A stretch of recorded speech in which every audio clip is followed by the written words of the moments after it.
휴가의 달이죠. 우리 성도들 중에 어떤 분은 지금 유럽에서 열심히 저한테 카톡으로 사진을 보내는 분도 계시고, 또 아마 여러 곳으로 지금 출타를 하셨습니다. 어때 여러분들은 7월, 8월 휴가를 좀 다녀오셨습니까? 매주 빼는 거 보면 아마 휴가를 가지기가 쉽지 않은 상황인 것 같은데요. 휴가라는 말만 들어도 사실 이 가슴이 굉장히 설렙니다. 여러분들 지금까지 살아오시면서 가장 좋았던 그 휴가의 장소를 여러분 어디라고 추천할 수 있을까요?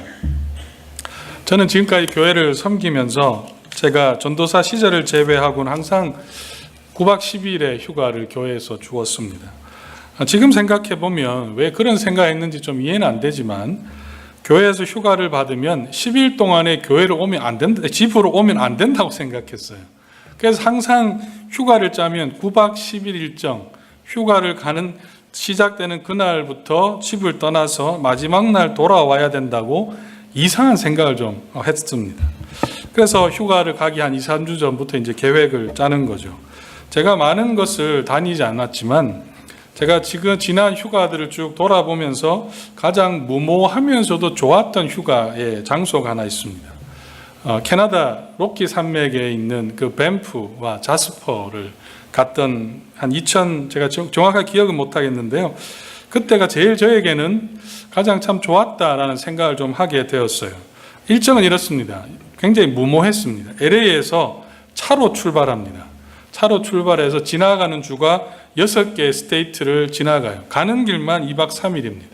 캘거리를 지나서 이제 자스퍼에 가서 밴프에 며칠 있었을까요? 3일 있고, 밴쿠버로 해서 시애틀로 해서 일본 도로를, 해안가 도로를 타고 딱 내려오면 정확하게 길이가 5,000마일입니다.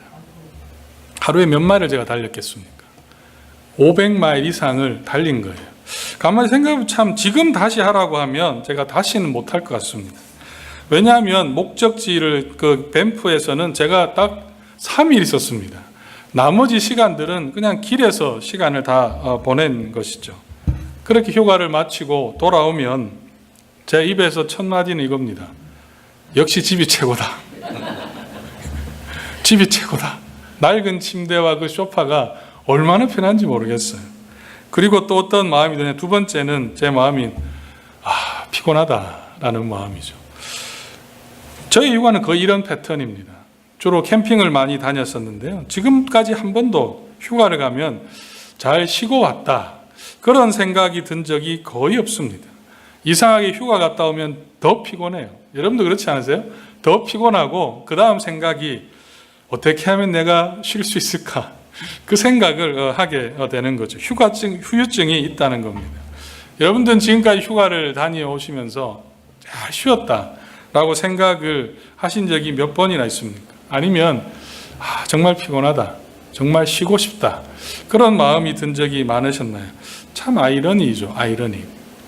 휴가라는 이 말의 뜻을 한번 잘 생각해 보시면, 휴는 어떤 뜻인지 여러분 혹시 아십니까? 휴가 할 때 휴는 사람 인자에 나무 목자를 쓴 쉴휴라는 단어입니다. 그리고 이 가짜는 틈을 나다 할 때 그 결을이 있다 할 때 결을 가짜를 써서, 휴가라는 것은 잠시 머물러서 나무 밑에서 쉬는 것을 의미하는 겁니다. 그런데 저의 휴가는 쉼이 아니라 오히려 더 피곤하게 된 거죠. 휴가가 아니라 휴가의 의미답게 사용하지 못했던 시간이 바로 이 휴가의 시간이었습니다. 그래서 참 이 아이러니라는 거예요. 혹시 아직까지 휴가를 가지 못하신 분들이나 계획을 세우시는 분들이 있다면 그 계획을 다시 한번 잘 살펴보십시오. 쉬는 시간인지 아니면 고생을 위한 시간인지를 확인하시고 휴가의 말처럼 휴가답게 한번 계획을 세워보실 것을 제가 추천합니다. 헌팅턴 포스트라는 인터넷 신문을 보면 휴가를 필요한 이유가 몇 가지가 나와요. 스트레스 수준이 낮아진다. 저는 이 말이 좋은데, 돌아올 때 더 효율적으로 일할 수 있다. 창의성이 더 풍부해진다는 거죠. 밀린 잠을 잘 수 있다. 저는 이건 동의할 수는 없지만 그와 같은 휴가의 그 장점이 있다고 합니다. 휴가를 통해서 오는 그 육체적인 심리적인 그 짐들을 피곤함을, 그 능률의 저하를 막을 수 있다는 의미입니다. 여러분, 한국 속담에 휴가와 관련된 속담이 있다는 거 여러분 아세요? 휴가와 관련된 속담. 개구리와 관련된 건데요. 이런 표현이 있더라고요. 개구리 주저앉는 뜻은 더 멀리 뛰기 위함이다. 뭐 꼭 휴가라기보다는 주저앉는다는 말은 잠시 쉰다는 말이죠. 잠시 쉬는 시간을 통해서 일보 전진을 위해서 일보 쉰다는 뜻입니다. 혹시 며칠씩 휴가를 내기 어려운 분들은 휴가라는 말의 그 뒷말을 가짜를 잘 생각해 보세요. 겨를가. 겨를가라는 말은 굳이 긴 시간을 의미하지 않습니다. 틈을 말합니다. 짧은 틈이지만 그 휴라는 말에처럼 이 자연 속에서 마음과 몸을 누이는 시간을 가져보기를 참 바랍니다. 제가 많이 다녀보진 않았지 멀리 갈 필요가 없는 것 같아요. 제가 다녀본 바로는 휴가의 최적의 장소는 뉴저지입니다. 사우스 저지. 제가 사는 이 말튼이라는 동네가 휴가는 제일 좋은 장소. 왜냐하면 제가 뭐 그랜드 캐니언, 브라이스 캐니언, 옐로스톤 다 가봤지만요. 그런데 가면 다 돌밖에 없어요. 그냥 이겁니다. 딱 나도 가봤다. 이거 하나입니다. 와 하고 끝이에요. 사람들 많고 덥고 그와 같은 휴가를 보낼 이유는 전혀 없는 것이죠. 근데 저는 항상 제가 가는 집으로 가는 그 말튼 길에 자연을 숲을 보면서 이런 생각을 합니다. 야, 이거 꼭 그랜드 캐년 들어가는 길하고 너무 똑같다. 그런 마음으로 제가 가니까요. 너무너무 여기만큼 좋은 것이 없다는 생각을 많이 하게 됩니다. 성도 여러분, 성도에게는 최고의 휴가의 장소라고 한다면 어디겠습니까, 여러분? 성도들에게는 최고의 휴가의 장소. 목사라서 그렇게 말하는 것이 아니라 저는 여러분이 생각하는 그거라고 생각합니다. 여러분이 생각하는 그거예요. 교회죠, 교회. 성도에게 최고의 휴가의 장소는 저는 교회라고 생각합니다. 오늘 말씀을 보면 이렇게 말씀합니다.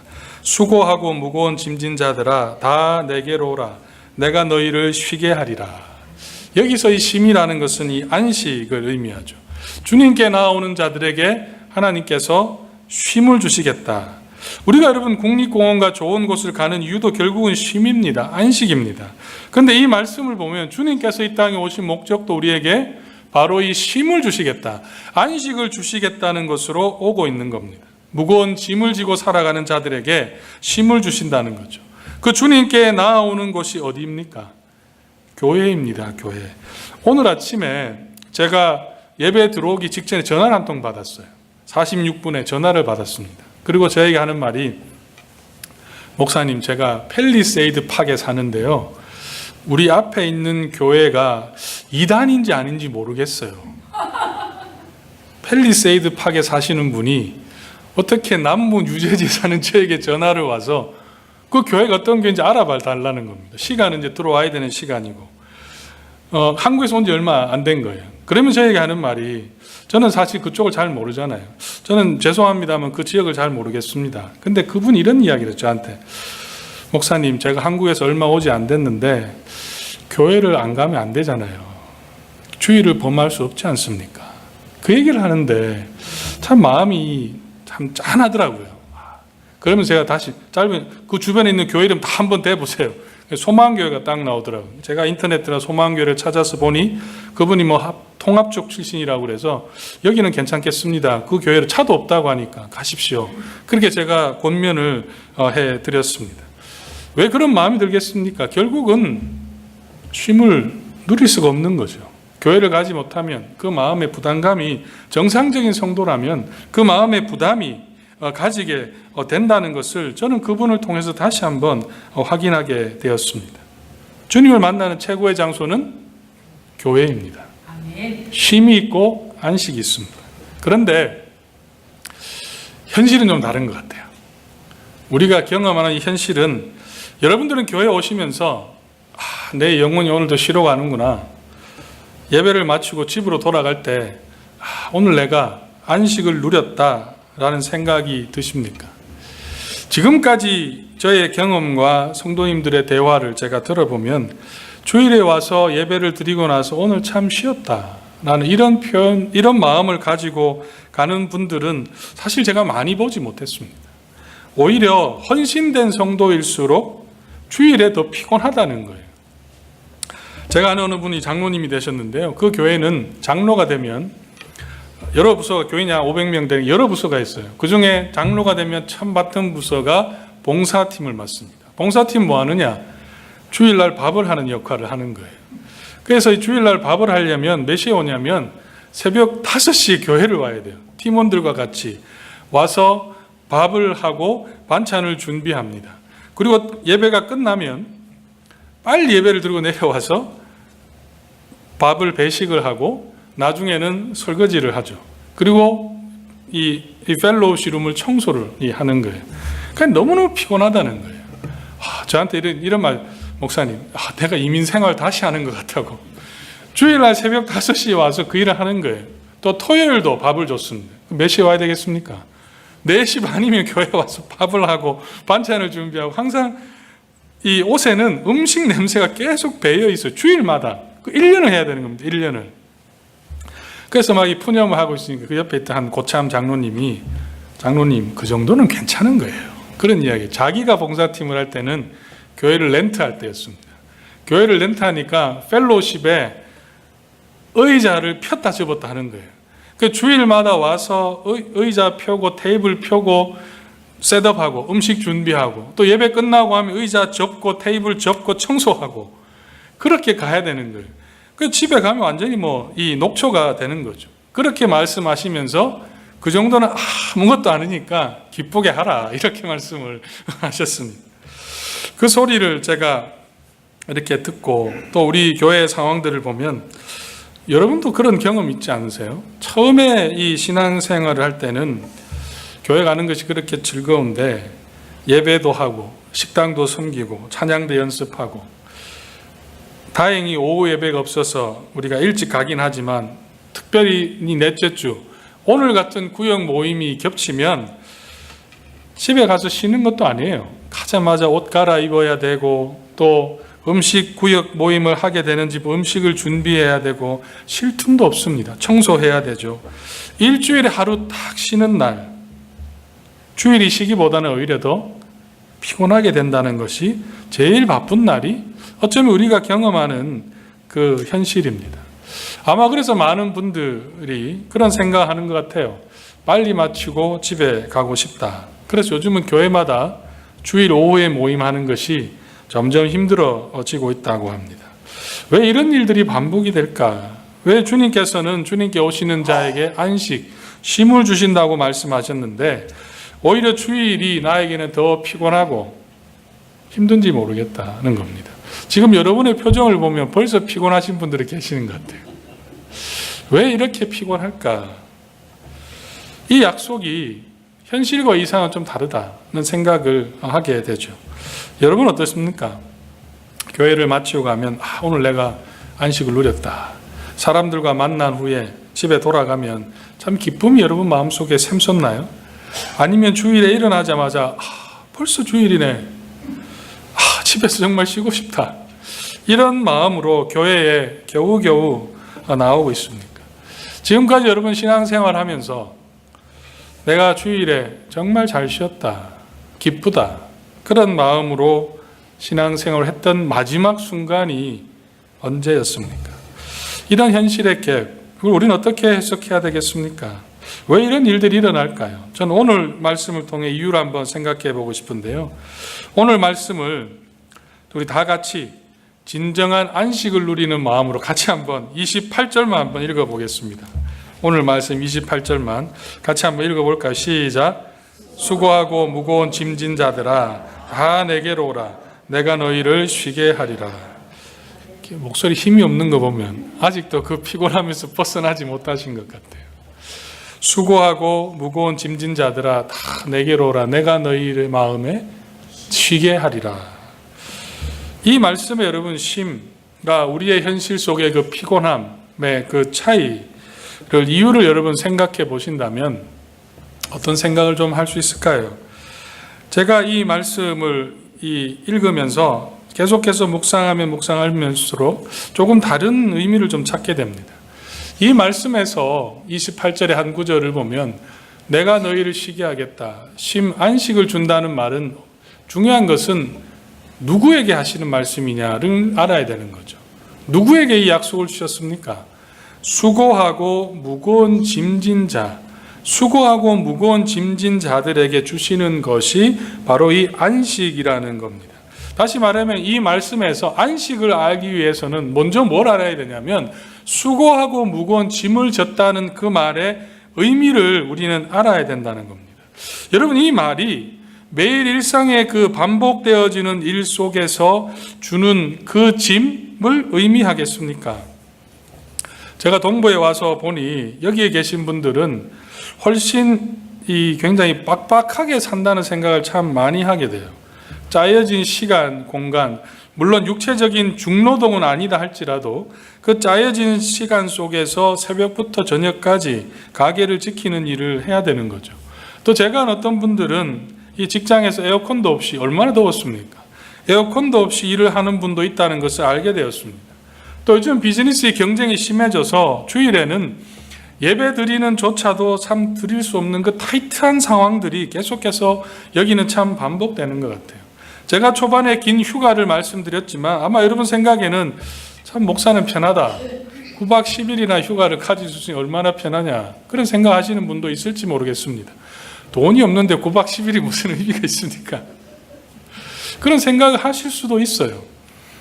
그런데 그래서 제가 볼 때 제가 2년을 지나면서 그렇기 때문에 아마 이 마음의 여유도 굉장히 좀 없는 듯하는 생각을 좀 많이 들고 제가 생각했던 그 동부의 이미지와는 좀 달라서 당황스럽기도 사실은 했습니다. 그런 상황 속에서 이 말씀을 우리가 적용해서 보면 교회에 오면 매일의 생활 속에서 받는 그 수많은 스트레스, 과도하고 반복적인 그 일들로부터의 쉼을 주신다는 뜻이겠습니까? 육체적인 그 심적인 피곤에서 벗어나는 그 쉼을 주신다는 그런 의미로 지금 주님께서는 말씀하셨을까요? 저는 이 말씀을 읽으면서 계속해서 묵상하면서 발견하는 것은 우리가 생각하는 단순한 그런 표면적인 순간적인 쉼의 의미, 감정적인 쉼의 의미보다는 주님은 조금 더 깊은 의미를 이 말씀 속에 담고 있다는 것을 깨닫게 되었습니다. 오늘 이 말씀을 잘 보시면 25절에 이런 표현이 나오죠. 그때라는 말씀으로 이 말씀을 시작하는데요. 이 그때라는 말의 의미를 알기 위해서는 앞구절의 내용을 여러분 보셔야 됩니다. 성경을 가지고 계신 분들은 앞구절의 내용을 보시면 바로 앞에 보면 20절부터 보면 예수님께서 회개하지 않는 자들에게 경고와의 메시지를 지금 말씀하고 있어요. 21절에 이런 표현은 화 있을진저 고라시나 화 있을진저 벳세다야 너희의 행한 모든 권능을 두로와 시돈에서 행하였더라면 그들이 벌써 베옷을 입고 제에 앉아 회개하였으리라. 지금 주님이 왜 이런 저주를 뒤에 가면 왜 가버나움 곳에 이런 이스라엘 유대 땅에 이런 저주를 지금 하고 있습니까? 왜 그들을 유대인들에게 책망을 하고 있습니까? 심지어는 보면 22절에 가보면 심판날에 두로와 시돈이 너희에게 견디기 쉬우리라. 너희보다 견디기 쉬우리라. 두로와 시돈은 이스라엘 백성들이 개처럼 여겼던 이방인들이 사는 땅입니다. 누구에게 심판이 더 크게 임해야 되겠습니까? 유대인들에 볼 때는 이방인이에요. 이방인들에게 더 큰 심판이 임해야 되는데 주님께서는 지금 그 땅이 더 견디기 쉽다는 겁니다. 이 말은 유대 땅에 더 큰 심판이 있다라는 겁니다. 지금 그들에게 정죄를 하시면서 주님께서 25절에 그때라는 말씀을 통해 오늘 읽은 말씀을 지금 우리에게 말씀하고 있는 겁니다. 그렇게 왜 그들이 그렇게 되었을까요? 왜 그렇게 되었냐면 그들에게는 유대인들은 무엇을 몰랐다는 겁니까? 그들은 예수가 하나님이 보낸 메시아임을 믿지 않았기 때문이에요. 그들은 예수 기적을 행했고 너희들에게 찾아와서 병자를 고치고 새로운 소망을 주는 그 예수를 그들은 메시아로 믿지 않았다는 겁니다. 그 말이 25절에 보면 천지의 주시이신 아버지여 이것은 앞부분에 대한 표현인데요. 이것을 지혜롭고 슬기 있는 자들에게는 숨기시고 어린아이들에게는 나타내심을 감사하나이다. 이 말의 의미는 결국은 그들에게 예수가 메시아라는 사실을 그들에게 가르쳐 줬지만 그들이 믿지 않은 그 현실을 지금 주님께서는 이렇게 말씀하고 있는 거죠. 그들은 결국 말하면 그들은 아버지 하나님을 몰랐다는 거예요. 아버지 하나님을 알면 메시아를 알게 될 텐데 그들은 아버지를 몰랐기 때문에 메시아를 몰랐다는 겁니다. 27절에 바로 그 내용이에요. 내 아버지께서 모든 것을 내게 주셨으니 아버지 외에는 아들을 아는 자가 없고 아들과 또 아들의 소원대로 계시를 받은 자 외에는 아버지를 아는 자가 없느니라. 아버지를 모르기 때문에 예수를 모른다고 지금 백성들에게 말씀하고 있고 그들에게 심판을 선언하고 있는 말씀입니다. 이 장면을 보면 아이러니는 어떤 아이러니라면 유대인들이 누구입니까? 누구보다도 그들은 하나님을 안다고 생각했던 사람이에요. 우리는 하나님 앞에 셀렉트된 선민이라는 생각이 굉장히 강했습니다. 그들이 율법을 지켰던 이유도 하나님을 안다고 생각했고 하나님께서는 이 율법을 지키는 것을 기뻐한다고 생각했습니다. 그래서 열심히 그들은 율법을 지켰습니다. 정말 힘들었을 것 같아요. 성경에 나오는 하라 하지 말라 명령이 여러분 몇 가지인지 아세요? 성경에 나오는 것만 613가지입니다. 우리는 10계명 하나 지키는 것도 힘든데 율법 13가지의 계명과 또 그 율법 613가지의 하라 하지 말라는 그 계명 플러스 무엇이 있었습니까? 유대인들은 내규를 가지고 있었어요. 그것을 지키기 위해서 또 다른 내규들을 막 만들어 놨습니다. 그것을 다 지키며 산다는 것은 너무너무나 힘든 거예요. 왜 그렇게 했습니까? 하나님이 그것을 기뻐할 것이다. 우리는 하나님을 알고 있다. 라는 그 생각으로 그것을 열심히 지켰죠. 그런데 오늘 주님의 평가는 그들을 향해서 너희가 하나님을 모른다는 겁니다. 하나님을 모르기 때문에 너희에게 임할 심판은 이방 땅에 임한 심판보다 더 크다는 것을 그들에게 말씀하셨습니다. 그리고 이어지는 말씀이 바로 오늘 읽었던 말씀 하이라이트 28절이죠. 수고하고 무거운 짐진 자들아 다 내게로 오라. 내가 너희를 쉬게 하리라. 여기서 말하는 수고하고 무거운 짐은 그 앞구절과의 내용을 생각해 보면 단순히 육체적인 그 피곤함, 언어가 다르고 문화가 다른 이방 땅에서 살아남아야 된다는 그 심리적인 육체적인 수고를 의미하지 않습니다. 지금 주님은 그것보다 한 단계 더 들어가고 계세요. 이 말씀의 뜻은 너희는 지금 하나님을 향한 잘못된 열심으로 인한 그 수고와 그 짐을 말하는 겁니다. 수고하고 무거운 짐이라는 것은 결국은 그들의 잘못된 신앙의 그 열심이 오히려 그들에게는 안식이 아니라 짐이 되었고 수고가 되었다는 것을 말씀하고 있는 겁니다. 성경에 나오는 대표적인 인물이 한 사람 있습니다.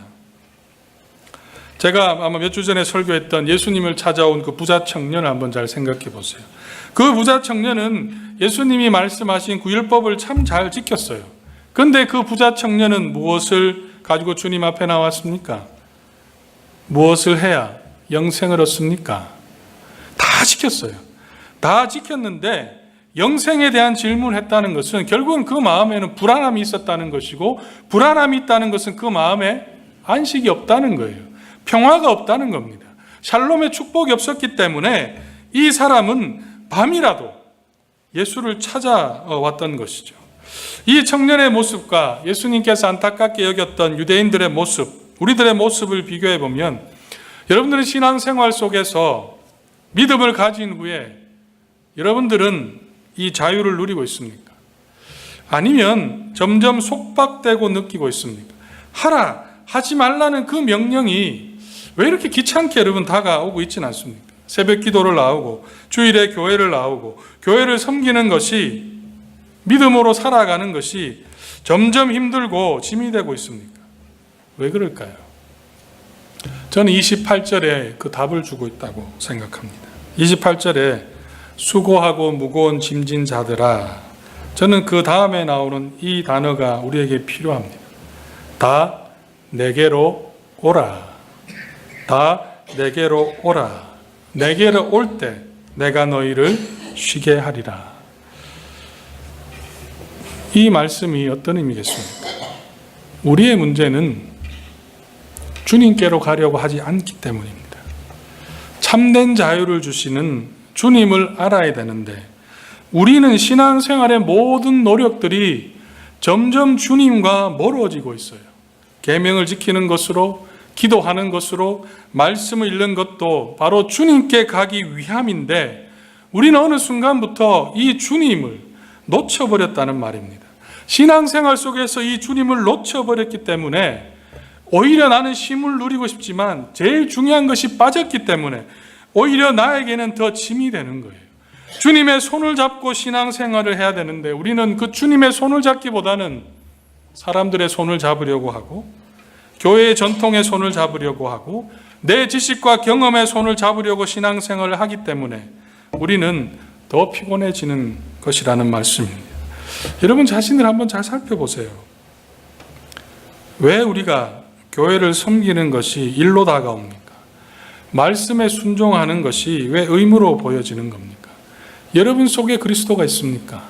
여러분의 그 헌신 속에 이 예수 그리스도, 나를 구원해 주신 그 예수 그리스도를 날마다 가까이 다가가고 있다고 여러분은 확신하고 있습니까? 우린 주님께 가까이 가지 않고 사람에게 다가가려고 하기 때문에 세상을 섬기고 교회를 섬기는 것이 부담스럽고 수고하고 짐이 된다는 것입니다. 저는 7년 전부터 한 1년에 한 번씩 참 특이한 경험을 합니다. 참 아이러니한 것은 그때는 제가 가장 피곤함을 느끼는 때입니다. 육체적으로는 굉장히 피곤하죠. 1년 혹은 2년에 한 번씩 청년들을 대상으로 수련회를 인도했습니다. 청년들에게 말씀을 전하는 기회를 가졌는데요. 그 일을 앞에 두고 있으면 굉장히 긴장이 돼요. 시작하기 전에는 스트레스 지수는 최고조에 달합니다. 1에서 10으로 스트레스를 계산하면 거의 10에 이를 만큼 엄청나게 높아져요. 어떻게 해야 되나? 이번에 만나게 될 청년들은 이 모임에 집중할까? 그리고 행사가 시작이 되면 저는 거의 잠을 자지 못합니다. 그리고 그냥 눈이 떠지는 거예요. 새벽에 일어나서 그 다음날 설교를 준비하고 프로그램 어떻게 이끌어갈까를 준비하고 전체를 점검합니다. 그런데 수련회가 딱 시작하고 출발하면 하루쯤 지나면 제 마음에 찾아오는 것이 있어요. 어떤 마음인지 아세요? 여러분 혹시 그런 경험 하신 적 있습니까? 내가 이대로 죽어도 좋겠다. 저는 그 경험을 합니다. 이렇게 죽어도, 물론 아이들이 좀 걱정이 되긴 하지만 이렇게 죽어도 여한이 없다. 그 마음을 제가 가져요. 그래서 왜 그런가? 반복되는 그 경험들을 보면서 제가 제 자신을 좀 마음을 좀 살펴봤어요. 왜 이런 마음이 드는가? 왜 이렇게 마음이 편한가? 시간이 남아있는데. 제가 내린 결론이 이거였습니다. 저는 그 시간들이 지나게 되면 제가 집중하는 것은 딱 한 가지였습니다. 얼마나 프로그램이 잘 돌아가는가도 아니에요. 얼마나 사람들이 잘 따라오는가도 중요하지 않아요. 제가 그 시간에 들어가면 저는 제 온 힘을 다해 주님께 집중합니다. 주님께서 이끌어 주시기를 간절히 기도하고 사람 보지 않도록 기도하고 사람들의 평가에 사로잡히지 않도록 기도하고 주님 안에 내가 머물기를 저는 기도하고 말씀을 전했습니다. 그 주님 안에 들어가니 극도의 긴장감들이 사라지는 겁니다. 육체의 그 극심한 피곤 속에서도 저는 안식을, 그 평안을 누릴 수가 있었습니다. 그때 깨달았어요. 환경의 문제가 아니구나. 육체적 피곤함의 문제가 아니구나. 이 아이러니 육신은 피곤한데 내 마음에는 참된 평안이 제 마음에는 찾아왔다는 겁니다. 성도 여러분, 주일이 여러분의 몸과 마음에 참된 쉼을 누리는 시간이 되기를 원하십니까? 그렇다면 길은 하나밖에 없습니다. 주님 앞으로 나아가야 합니다. 예배를 통해 주님께 나아가야 합니다. 찬양대는 사람들 앞이 아니라 주님 앞에 내가 찬양하고 있음을 깨달아야 합니다. 모든 섬기는 사람들은 내가 주님을 섬긴다는 마음으로 섬겨야 합니다. 율법의 완성이신 예수님 안으로 들어갈 때 율법의 짐과 수고로부터 쉼을 누리게 되어 있습니다. 율법이 주는 죄와 죄책감으로부터 참된 자유와 안식을 누리게 된다는 겁니다. 여러분 정말 쉬고 싶습니까? 어떻게 주님 안에 들어갈 수 있을까요? 오늘 29절, 28절에 이런 말씀이 나오죠. 수고하고 무거운 짐진 자들아 다 내게로 오라. 내가 너희를 쉬게 하리라. 나는 마음이 온유하고 겸손하니 나의 멍에를 메고 내게 배우라. 그리하면 너희 마음이 쉼을 얻으리라. 어떻게 해야 되겠습니까? 주님이 주시는 멍에를 메워야 돼요. 이 말은 세상 사람들에게는 짐이 없는 사람은 없다는 겁니다. 모든 사람들이 멍에 짐이 있습니다. 물고기가 물에서 살아야 하는 것처럼 사람도 그 조건을 피할 수는 없는 거예요. 어떤 사람은 죄가 멍에일 수 있고, 어떤 사람은 자녀가 명예일 수 있고, 어떤 사람은 경제적인 문제가 그에게는 짐일 수 있고, 건강이 짐일 수가 있습니다. 둘 중 하나는 반드시 져야 합니다. 그렇다면 가벼운 명예를 매십시오. 주님의 명예, 주님이 주시는 그 짐, 내 삶 속에서 날마다 주님의 멍에를 지고 살아가는 것이 하나님께서 원하시는 겁니다. 그렇다면 주님이 지시는 멍에는 무엇이겠습니까? 우리의 삶 속에서 주님을 시인하는 거예요. 그분이 세상에서 보여주신 그 긍휼을 따라 살아가는 겁니다. 주님처럼 사랑하고 용서하고 겸손하게 그분의 말씀을 따라 살아가는 것이 주님이 주시는 그 멍에를 살아가는 겁니다.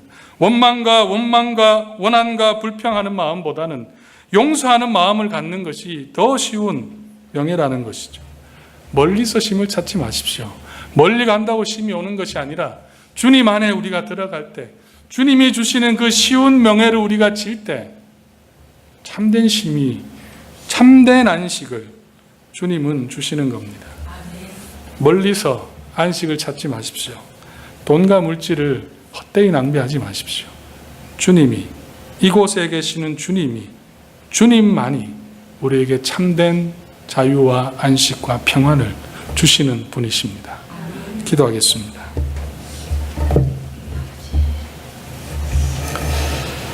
사랑의 아버지 하나님, 오늘도 우리가 참된 안식을 누리기를 원합니다.